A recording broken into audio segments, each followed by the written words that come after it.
Sige.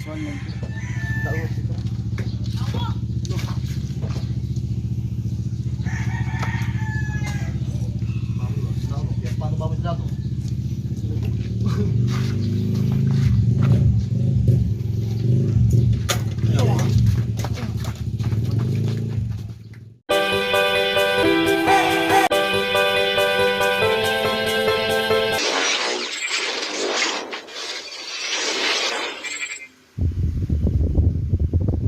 So, nag-add tayo ng mga sisiw mga kabagis, no?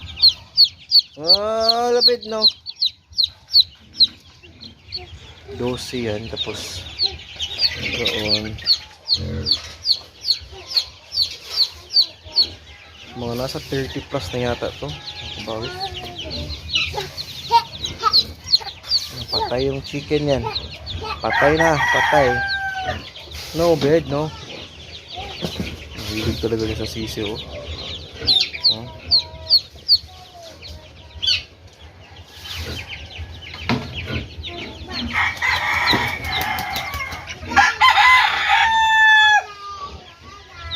Malaki na sila. Tagal tayong makakain ng itlog nito. Hindi ko alam kung ilang months yan mag-itlog kabagis mula nung pagkabili.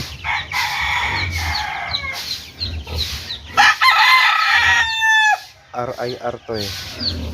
Tapos yun, mayroong nahalong mga ibang kulay, mayroong itim.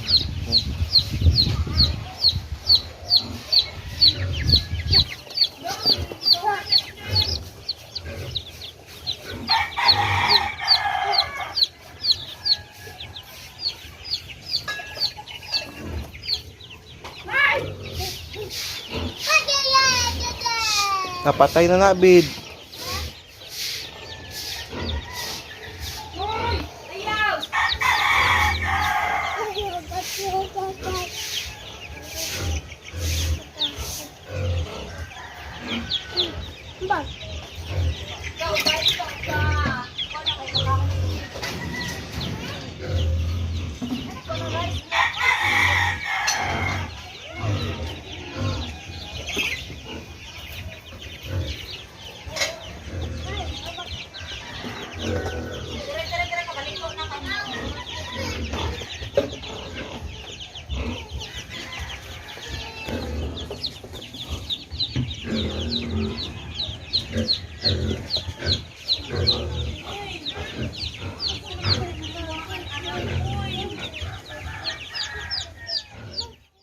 Welcome back to my channel mga kabagis. So, nakita niyo yung ating location kapag pakonti-konti lang yung ating pinapakatay, yung kung dalawa lang so maliit na ano lang yun na palengke.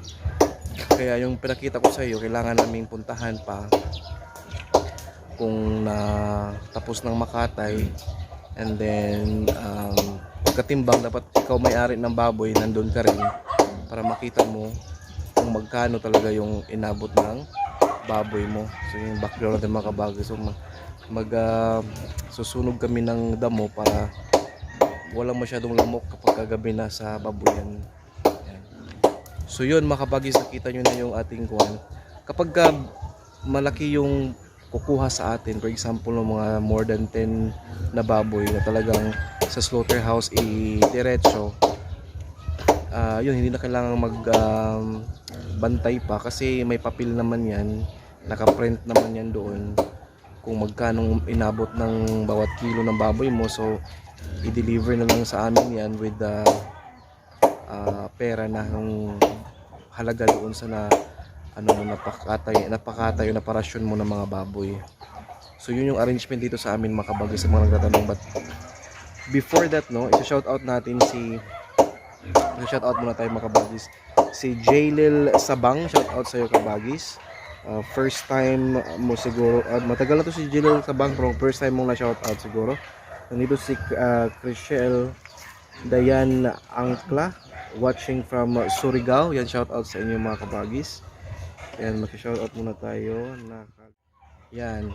So, another shoutout kay Archie Sangke.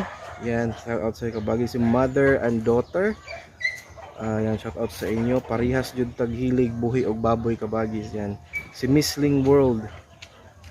Ipakita mo na lahat kabagis na pwede mong i-share. Shout out sa iyo kabagis. Si Luke Tuna, maayong gabi kabagis. Yan si Nailin J.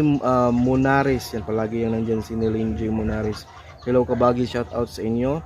Si Mamatis Vlogs. Yan. Nandyan din si James Francis Del Rosario. Si Telma Lim, hello kabagi, shout out sa inyo. Queen Dian, nandyan din si Maika Mikey. At Maika Mikey, hi kabagis, paturo naman sa coins.ph. Yung gustong magpaturo sa coins.ph, i-message nyo lang ako sa aking Facebook page para ma-entertain ko kayo doon real time. Okay? Nandito rin si Pedro S. Yan, shout out sa kabagis. Si Hubert Patrimonio or Hubert Patrimonio, yan. Shout out sa inyong lahat. So as of the moment mga kabagis, i-discuss ko sa inyo pala itong ating mga natutunan regarding sa pag-aalaga ng mga inahin. But before that, mga kabagis, so before ko pala i-discuss yung ating topic ngayon about sa pagbababoy, i-insert ko lang itong update natin sa Ethereum coins.ph na isa sa mga cryptocurrency na available. Yan, for today's profit ko mga kabagis is total na niya is 574. So normally yung profit ko in a daily basis, minsan 5, minsan 6, minsan 7. Daily yan kabagis. Pwede ko isend doon sa aking bank or normally isasend ko sa aking Paymaya. So for today, hindi ko pa siya na-isend kasi may balance pa nga siya, 574 and 14 cents. And then dito sa Paymaya natin, makikita natin mga activity natin. Yan, kakapasok lang itong 645 10 minutes ago. Peso net, galing yan sa coins.ph. At ito ding 700 pesos receive mga 4:46 PM ng May 10. So kaya nga excited ako kasi everyday meron na tayong ganyang klaseng amount na income. So 700, 600, may times din na 800 plus. Mostly mga 500 plus lang. Pero maganda na yan mga kabagis kasi wala ka nang ginagawa, nakaupo ka lang, i-ano mo na lang siya, i-convert mo na lang siya into Philippine peso whenever i-sell mo yung nasa value ng Ethereum mo. Kapag yun nga, ang cap ko ngayon, makikita ninyo ngayon dito sa presentation is yan, 10,000. Ang Ethereum na value niya is in peso is 10,046 and 7 cents sa ngayon. So normally kinabukasan yan mayroon na yung 200, maya 300 ganyan. So sa isang araw mag-harvest tayong mga 3 beses, minsan 100, minsan 200, minsan 300 ganyan. So yun, ini-insert ko lang yung mga nagtatanong. And then if you want to know more about Ethereum sa coins.ph mga kabagis, kung gusto niyo ring gawin ito, comment kayo dito sa video na to or i-PM niyo po ako sa aking Facebook page na Kuya Junis Vlogs para ma-entertain ko kayo doon. Alright, yun lang muna. So mga kabagis, balik tayo dun sa topic. Nakausap ko yung isa sa mga technician na consider natin, no, sa ating mga baboy. Yung ating mga baboy pala na gawing inahin mga kabagis, kahit 3 months pa lang daw yan, pwede na yung pakainin daw ng lakas gatas or lakas mama ba yun sa Filmico. So sabi ko kasi pwede ba yan na hanggang 6 months i-grower ko na muna, tapos pagka 6 months dyan na mag-gestating or lakas mama or lakas gatas nga na sa Filmico. Kasi sabi niya hindi, mas maganda ngayon na ipakain na daw. Sabi ko okay, ganun pala yun. So diretso na para ang baboy, ang katawan ng ating baboy na gawing inahin is masanay kaagad. And then lahat ng mga kailangang ma-develop sa kanyang katawan din, ma-develop na yan by eating those feeds mga kabagis. So ngayon sinabi din niya na kailangan magturok tayo ng Vixan XP sa ating gawing inahin at least 5 months, no?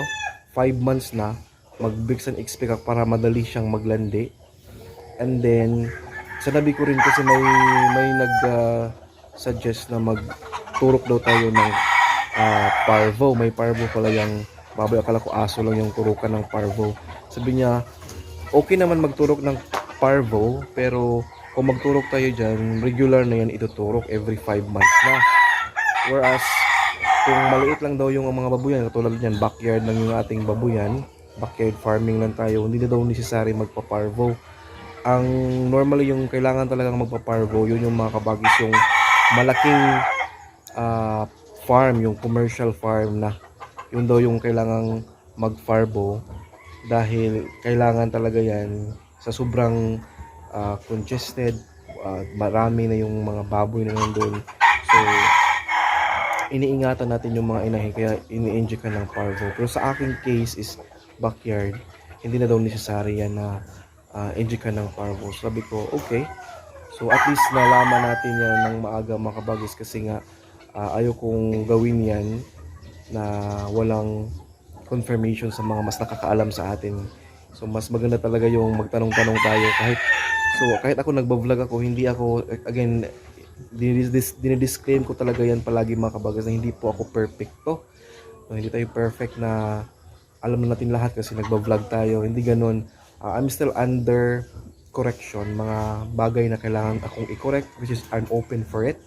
Kaya nga, sinishare ko rin yung mga bagay na hindi ko rin alam. So, I'm asking you to comment down kung may alam kayo para at least soon, may idea na rin tayo mga kabagis. Katulad na yung inahin. So, it's our first time. So, I really have to listen, to observe, no? Mag-study more, mag-research more regarding sa pag-alaga ng inahin para at least yung ma-share natin sa inyo mga kabagis is maganda rin. No, I also need your feedback on it mga kabagis. So, yun lang siguro. Thank you so much. Sa hindi pa nakapag-subscribe sa ating channel mga kabagis, subscribe mo yan. And thank you so much for watching. Bye-bye.